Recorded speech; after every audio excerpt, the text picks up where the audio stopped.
स्वर्गीय पिता ये नहीं चाहते कि एक भी नष्ट हो जाए, इसलिए यीशु आज के सुसमाचार द्वारा हमें बता रहे कि अपने भाई को कैसे वापस लाना।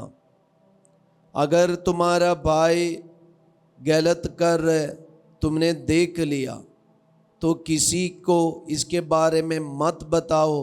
तुम अकेले जाकर, मतलब अपने भाई को प्राप्त करने के लिए, वही लाइन में वापस लाने के लिए तुम अकेले जाकर भाई से मिलो, उनसे बातें करो और उनको अपनी गलती के बारे में समझाओ।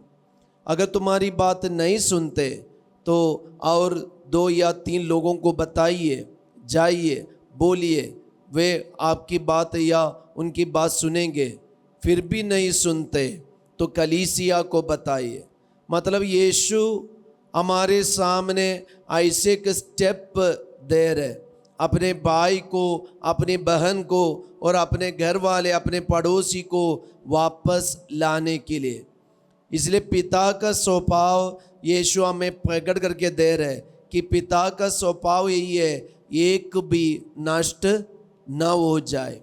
एक भी नष्ट होना पिता नहीं चाहते। तो यीशु ये धरती में आया सबको बचाने के लिए, और यीशु पुनर्जीवित होकर शिष्यों को अधिकार दिया। क्या अधिकार दिया है? हम सबके ऊपर ये अधिकार है। आज यीशु ने, स्वर्ग ने दिया एक अधिकार हमारे पास है। वही अधिकार है अपने भाई, अपनी बहन को यीशु के पास लेके आना, सुधारना। तो आज यीशु देने वाले एक स्टेप है। और दूसरे भाग में हमने सुना है कि आप लोग जहाँ 2 या 3 लोग एक मत होकर मतलब एक हृदय होकर मांगे, पिता देगा। एक हृदय होना जरूरी है। तो सुधारने से, अपने भाई बहन को सुधारने से हम एक बन जाते। तो वही दोनों मिलकर एक मत होकर, एक हृदय होकर प्रार्थना किए तो वहाँ पिता देगा। ये यीशु का एक बहुत बड़ा प्रोमिस है। हमारे घर में, परिवार में, समाज में हम एक मत होकर, एक हृदय होकर, हम दोनों पति पत्नी, हम भाई बहन, हम बाल बच्चे एक मत होकर, एक हृदय होकर मांगे, पिता देगा। ये यीशु का पूरा गारंटी के साथ, 100% गारंटी के साथ देने वाला प्रोमिस है।